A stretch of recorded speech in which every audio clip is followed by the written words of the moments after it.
Hi, you're on the This Is Crime channel. I'm Matilda. Listen to my new story. Marcus Wesson and his story. In 2004 and 2005, American attention was focused on the case of Scott Peterson, who murdered his wife and unborn son. News outlets breathlessly reported every new twist in the investigation, then the trial, scrutinizing the lives of Scott Peterson, his mistress, and the antics of his lawyers. For certain reasons, however, the national media ignored another case, even more bizarre and shocking. It wasn't just the number of victims that was shocking, it was the very circumstances of what happened that were far more bizarre. Even today, the case does not fit in the minds of ordinary people. The main reason for the silence of the media was simple. The main actor, a black man named Marcus Wesson. The whole thing is that there is an unspoken rule among the Western media, not to show black people in a negative way. If they say something about them, it should be positive things. But let's get to the story. Marcus Wesson was born on August 22, 1946 in Kansas, and was the oldest child in the family. His parents were members of the Seventh-day Adventist Church. Their religious views were passed on to their children. Marcus himself claimed that his mother was a religious fanatic, and his father was an alcoholic and child abuser who left the family when Marcus was just a child. In the early 1960s, the family moved to San Bernardino, California. After graduating from high school, Wesson went into the Army, where he served from 1966 to 1968. His service was in Europe, where he drove an ambulance. In 1968, after returning from the Army, 21-year-old Marcus Wesson met 30-year-old Spanish woman Rosemary Maderina. Together, they moved to San Jose, where the couple had a son 3 years later. From a previous marriage, Rosemary had a daughter, Elizabeth. In 1974, Marcus began raping 8-year-old Elizabeth. And 6 years later, 27-year-old Marcus married 14-year-old Elizabeth. Just a few months later, she gave birth to his firstborn son. Over the next 16 years, she would bear him 10 children. However, one of them would be born dead. Elizabeth had a younger sister named Rosemary Solorio, and she, like her older sister, fell under the influence of Wesson's charms. In 1986, she sent her 7 children to live with the Wessons, under the pretense that Solorio was unable to care for them because of her drug problems. Eventually, the Wesson family grew to enormous proportions. Marcus Wesson could not hold down any of his jobs for long. Therefore, the main item of his income was allowances. The family was constantly moving from one residence to another. Some of their residences were in a very deplorable condition. For a while, the whole family lived in an 8-foot boat moored in the Santa Cruz harbor. Often, in order to feed his family, Marcus would take discarded burgers out of the trash cans of a nearby McDonald's restaurant and take them to his children. However, the boat got him into trouble. He failed to list it as an asset on his benefit documents, for which he went to prison in 1990 for benefit fraud. From the second half of the 1990s, the family lived in a trailer and a large army tent in the Santa Cruz Mountains, where there was no running water. The Wessons also lived for a time in a dilapidated 20-foot tugboat on the California coast. Sometimes, they lived in a school bus. By the late 90s, Marcus and Elizabeth Wesson's children were old enough to work. Marcus took all the money they earned and used it to buy a structure in Fresno, where the main events would unfold. None of the children ever went to school. Marcus homeschooled them on his own using school books and study cards. In addition to this, he taught them his own Christian direction.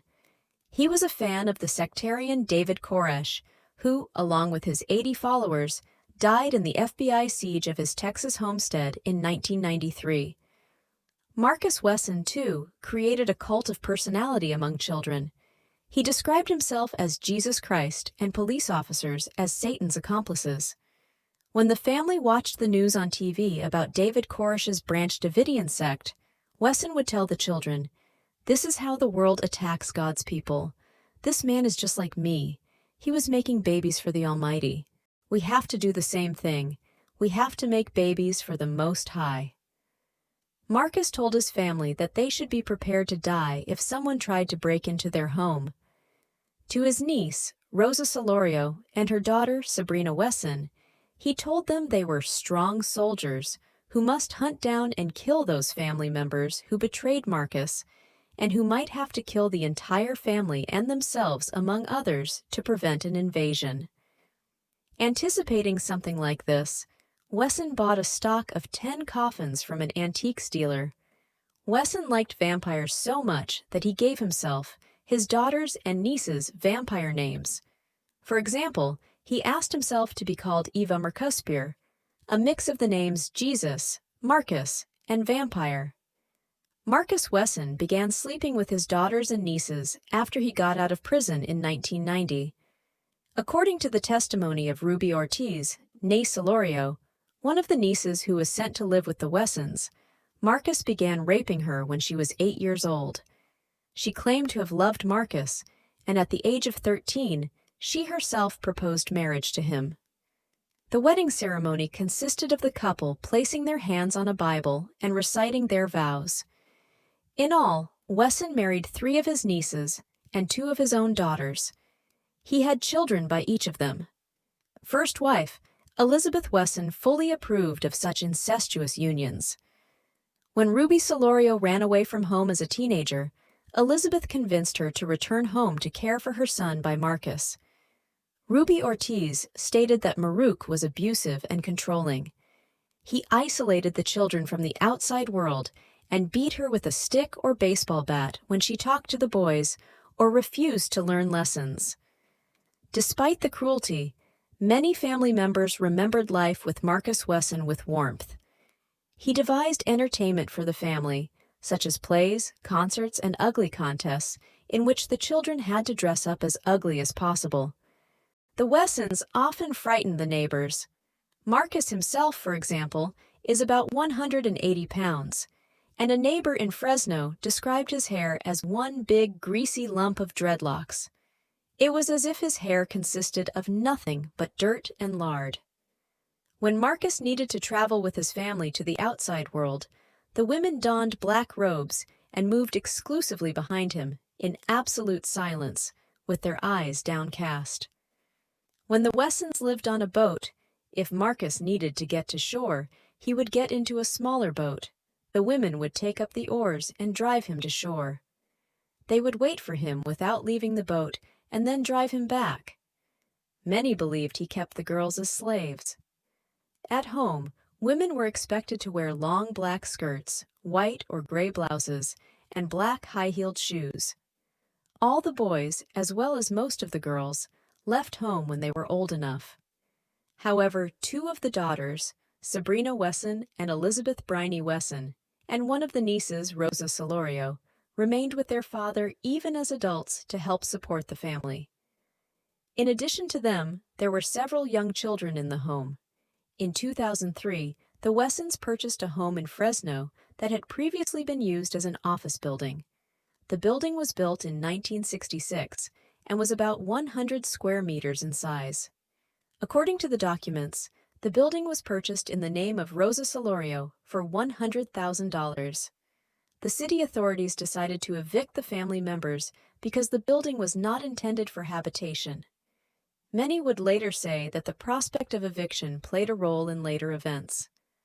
On Friday, March 12, 2004, Marcus was visited by 2 of his nieces, Ruby Ortiz and Sofina Solorio. They demanded that Wesson give them their daughters. He refused, and the other women in the house lashed out at the nieces and began calling them Judas, harlots, and devils. They had to leave without the children, but later returned to the house, but with police. The officers ordered Marcus out of the house, but he continued to hide in the building. That's when police called the city attorney to the scene, who explained to the outgoing Wesson that he had no legal reason to be inside the building. Wesson listened to him, turned around, and slammed the door behind him. Rosa Solorio and Elizabeth Wesson then came out of the house and told police officers that Marcus had a gun. The police officers called for backup and a SWAT team. Once they took up positions around the house, the door opened, and 57-year-old Marcus Wesson came out. He was covered in blood. The man decided to surrender to police. What the police found inside was so horrific that some officers had to take a leave of absence and see a psychologist. There were 9 bodies lying in the house, each with one eye shot through. All the bodies were intertwined in a bloody pile of clothes. The victims ranged in age from 1 year old to 25 years old. 2 of those killed were daughters of Marcus Wesson. The other 7 were the children of his daughters and nieces, all of them less than 8 years old. 10 coffins, purchased earlier by Wesson, stood along the wall of one of the rooms. It is said that Wesson bought these antique coffins, which were much larger than ordinary coffins. The coffins were made of rare woods, and they were carved with skillful designs. And Wesson was allegedly going to dismantle these coffins and make furniture and caskets out of their wood to sell. That night, 6 police chaplains arrived at the Wesson building where the police officers were working. They were to comfort the detectives who were working with the evidence. The mayor of Fresno said the city would never be the same again after the largest mass murder in its history. Distraught at the news of the mass murder, some relatives of the victims passed out outside the building. It later turned out that the 4 women who had watched every twist and turn of the case with horror were the mothers of the children in the house. The father of these children was one, Marcus Wesson. According to police, the bodies were so intertwined with each other that it took them hours to determine the exact number of victims. Exploration of the crime scene began at 10 p.m. and continued into the morning. Neither fingerprints on the gun nor gunpowder residue gave investigators an answer to the question of who fired the murder weapon. But Wesson's surviving children testified that he had a high degree of control over his large clan. He preached daily to the family, weaving the dogma of polygamy and incest from his interpretations of the Bible and Seventh-day Adventist beliefs. He was especially harsh with young women who testified that they were homeschooled and had little contact with anyone but family. Wesson beat women if they talked to other men and began raping them when they were 7, 8 years old. He took all the money he earned from family members and told them what they had to eat. While police were trying to piece together this complex puzzle, Marcus Wesson remained in custody with bail set at $9 million. He remained calm and cooperated with police. Wesson was indicted on March 17, 2004. Fresno Police Chief Jerry Dyer said authorities had no doubt that someone other than Marcus was involved in the killings. Toxicology tests were conducted on the victims to determine if they were intoxicated at the time of their deaths. The Director of Public Relations for the Central California Conference of Seventh-day Adventists said Marcus Wesson had never been a member of that religious organization, although Wesson had occasional contact with Adventist churches and his parents were members of the Seventh-day Adventist Church. He worked as a janitor in Soquel in the 1980s and early 1990s and occasionally brought his children to church services. Several members of his extended family, Sabrina Wesson, Kiana Wesson, Sofina Solorio, and Ruby Sanchez, were church members. Marcus's oldest son, Dorian Wesson, 29, supported his father, saying he couldn't have done that. He added that if he thought his father was capable of killing children, he would personally end it. He talked about his family and said his sisters were artificially inseminated. His father never raped them. Carrie Wesson, the defendant's mother, also spoke out. "I don't recognize Marcus Wesson on TV. That's not my son. This is a Christian family. It's not a cult." She described Marcus as a bright, intelligent child who loved animals. He and his family avoided dancing, dressed modestly, and were vegetarians. Police had to use DNA testing to identify the victims. The coroner reported that it did not appear that any of the victims had fought back and the bodies were not mutilated. The cause of death in all cases was listed as instantaneous cerebral perforation caused by a gunshot wound to the face. At the end of March 2004, the bodies were cremated, and the ashes were handed over to relatives. Public support was also tremendous. Meanwhile, Wesson himself twice delayed his arraignment, insisting he didn't need a public defender. He wanted to hire 2 private attorneys at once from fairly well-known and expensive law firms. However, many doubted that he could afford such lawyers. Wesson was placed under 24-hour surveillance in prison. He was forbidden to see his relatives.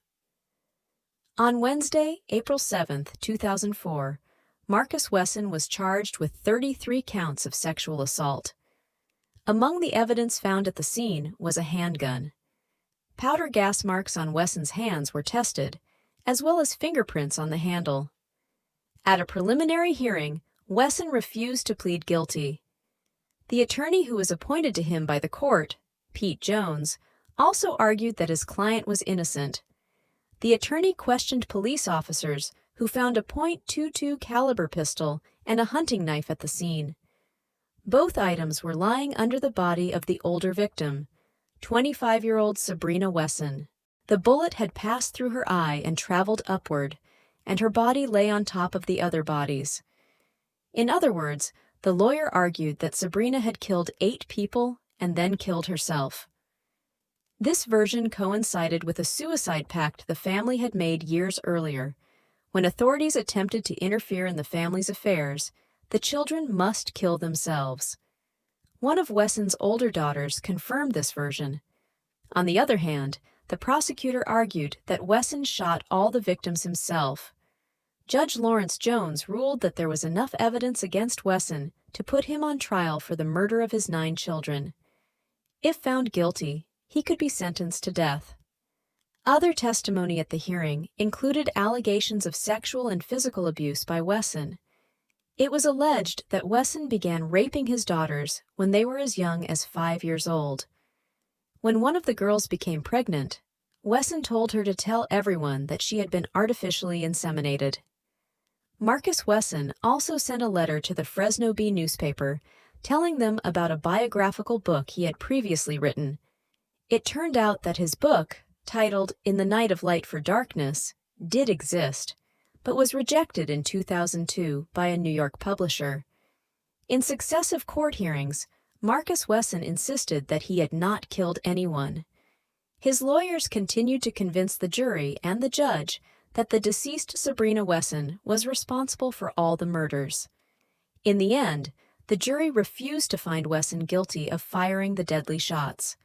However, he was still convicted of the murders because the jury believed he was the one who pushed the children to commit suicide. On June 17, 2005, Marcus Wesson was found guilty of 9 counts of first-degree murder and was also found guilty of 14 counts of sexual abuse and rape of minors. 10 days later, on June 27, 2005, Wesson was sentenced to death. If you liked this story, subscribe to the channel and put a thumbs up. Look forward to more stories from the team of our channel. This is Criminal.